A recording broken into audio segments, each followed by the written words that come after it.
Hello everyone, welcome to the session on the reproductive system of Phyla globosa. Firstly, we will discuss on the female reproductive system. The female reproductive system, it includes the ovary, oviduct, the seminal receptacle or the receptaculum seminis, uterus, vagina, copulatory apparatus, the rudimentary copulatory organ, and the hypobranchial gland. Now, the ovary, it is highly branched, um, and it lies over the hepatopancreas on the upper part of the visceral mass.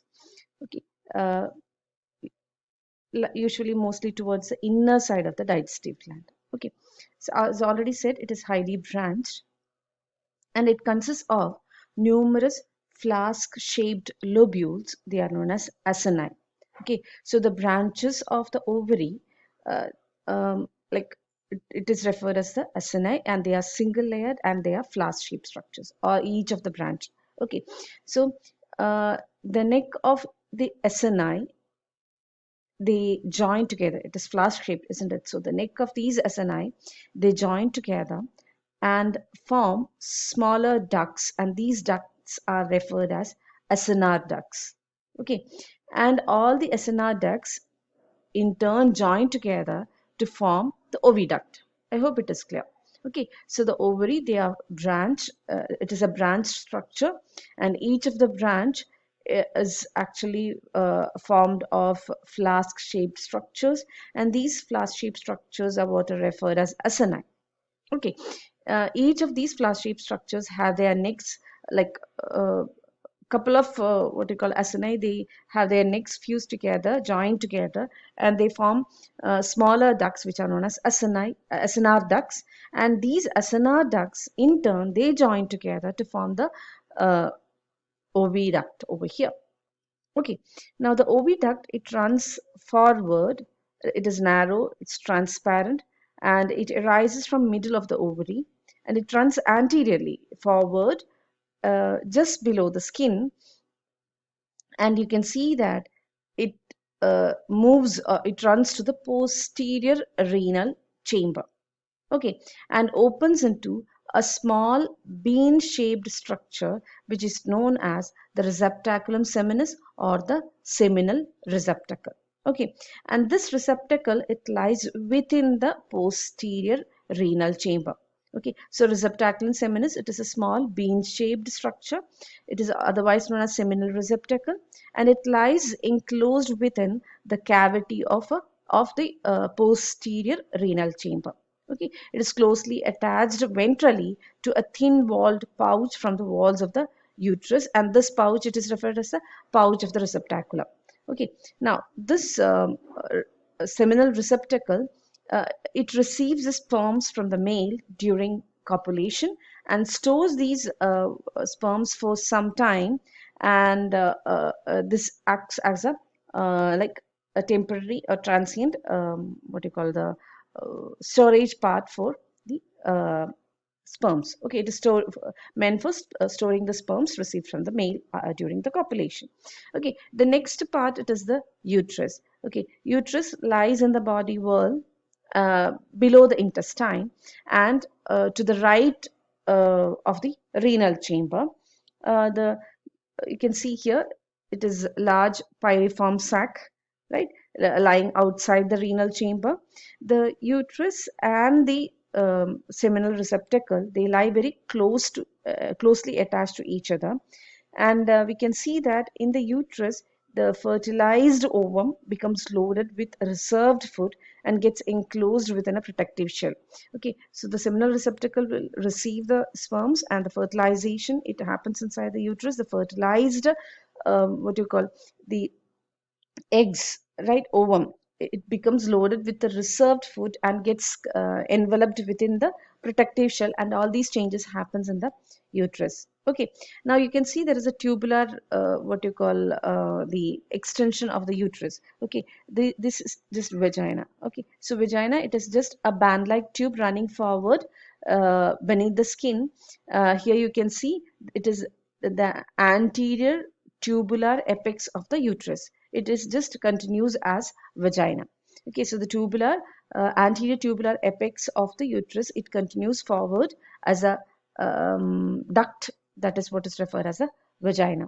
Okay, and terminally you can see over here the vagina opens into the branchial chamber by way of the gonopore or the female gonopore, and this it is situated on the summit of a small papilla behind the anus. So when we have studied the pallial complex and the or the mantle complex, we saw that in the mantle cavity, the even the gonoduct, it also opens by way of the gonopore. Okay, very close to the what you call the anal opening, the rectum and the anal opening, right?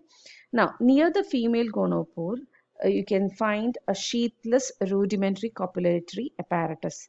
And the copulatory apparatus, it is rudimentary penis, and it is not enclosed within a sheath, and hence it is referred as a sheathless rudimentary penis. Okay, then lying close to the this copulatory apparatus is a poorly developed hypobranchial gland. It is poorly developed in the case of females. Okay, and it is provided with a rudimentary glandular thickening as well. Okay, so this is about the female reproductive system. We said a highly branched ovary. It is formed of what we call as the acini.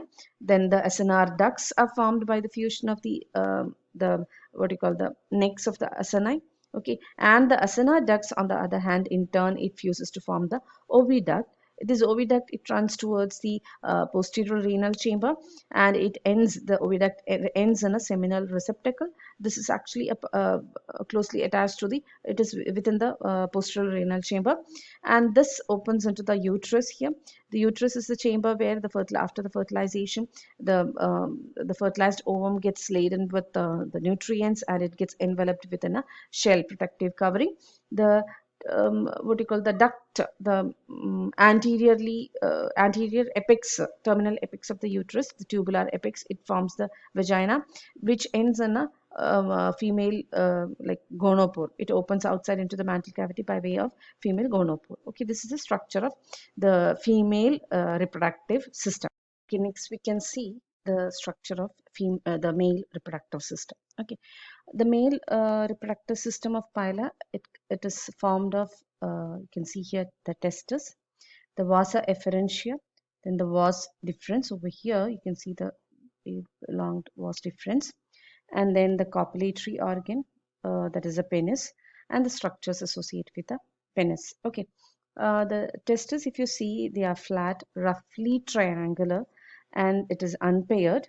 It is seen spread over the hepatopancreas, and arising from the testes, there are numerous small sperm ducts. These are referred as the vasa efferentia. So vasa efferentia, they are several fine ducts, okay, arising from the different regions of the testis. So it is not labeled over here. These are smaller ducts arising from the various parts of the testis. Okay, and these vasa efferentia, like uh, all these vasa efferentia, they like join together terminally and form a large, you can see here, so these are vasa efferentia, parts of the vasa efferentia, and they have joined together to form a single duct, and this large sperm duct, it is what is referred as the vas deferens. Okay, it is this vas deferens which actually emerge out from the testis. Okay, now when you speak about the parts of the vas deferens, the vas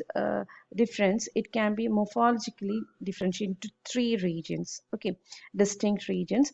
The narrow thin wall over here, this is a thin tubular portion of the vas deferens. Okay, they are tubular proximal part, the part which is proximal to the testis. Okay, this is a proximal part. Fine. Then you can find the next part. It is the vesicula seminalis or seminal vesicle. It is a curved, slightly dilated, flask-shaped middle part of the vas deferens. It is a seminal vesicle or vesicula seminalis. And the final part, the terminal part of the testis, sorry, what you call vas deferens, it is this one. Okay, it is thick walled and it is glandular in nature. So it is thick walled glandular terminal part of the vas deferens, and this later opens into the mantle cavity by way of the male gonopore, the apex of the genital papilla. Okay, and it is usually located near the anal opening. Okay, so this is about the structure of basic structure of reproductive system of male. Now, when we speak about the testes, the testes of Pila, it produces two kinds of sperms: eupyrine sperms as well as oligopyrine sperms. Okay, the europyrine. Okay, there is a spelling mistake over here. Okay, it is europyrine sperms, and these sperms, they are small, thread-like, with distinct head, middle piece, and tail. The tail is provided with a single cilia, okay, for locomotion, and they are highly motile. And these europyrine sperms are responsible for the fertilization of the ova. On the other hand, the oligopyrine, these sperms are larger as compared to the europyrine, and they are spindle-like with a distinct head, middle piece, and tail. The tail is provided with 4 or 5 cilia. Against 1 cilia in the europyrine, oligopyrine is having 4 or 5 cilia. But even with the cilia, they are non-motile, incapable of fertilizing the ova. So europyrine sperms are the what you call sperms which are responsible for fertilizing the ovum. Right. Now, another important structure is about the copulatory organ or the penis. Okay, they arise separately from the mantle edge in front of the what do you call the anus. Okay, the copulatory organ or penis, it is long, stout, slightly curved glandular organ, and it is developed separately from the mantle edge. And its proximal part, it is swollen, and the terminal part is tapering. Okay, so if you look, sorry. Yeah. So it will be somewhat like this in shape. Okay, so broader basal part or proximal part, and the narrower terminal part. Okay, so this is how it would be looking like, tapering terminal part. And the edges of the penis, it roll up to form the pineal sheath. So there is a sheath that actually is formed from the rolled up edges of the penis. Okay, so this is sheath, pineal sheath, which encloses the penis. Okay, and this structure, it is highly extensile, deeply grooved. You can see that it will be uh, the groove can be found, and throughout its length, actually the groove, it extends throughout its length, and this is meant for transferring the sperms to female during the copulation process. Okay, and close to the base of the penis, you can see a glandular thickening, and this is known as the hypobranchial gland. I hope it is clear. Okay, so this is about the male reproductive uh, system, the structure.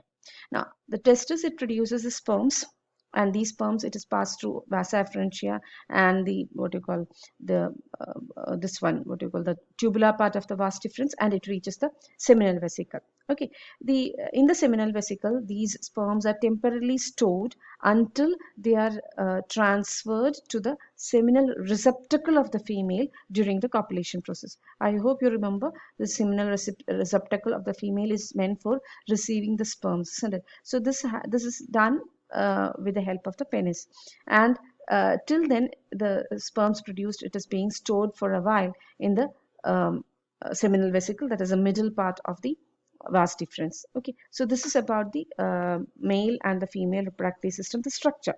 Now, regarding the fertilization and development, the pila, usually they breed during the rainy season, towards the beginning of the rainy season, and copulation usually takes place under the water or on moist ground. And the male and female, it come close together with the head region facing each other. Before that, when we speak about the sexual dimorphism, in the case of pila, they are gonochoric, unisexual animals, that is, sexes are separate. But sexual dimorphism is just inconspicuous. But still, we can see that the females are larger than the male, and its shell and the body whorl are larger than those of the males. And as we have already seen, the males have a very well developed copulatory organ, but it is rudimentary in the case of females. Okay, so this is about the reproduction and development of the pila. Fine. Thank you.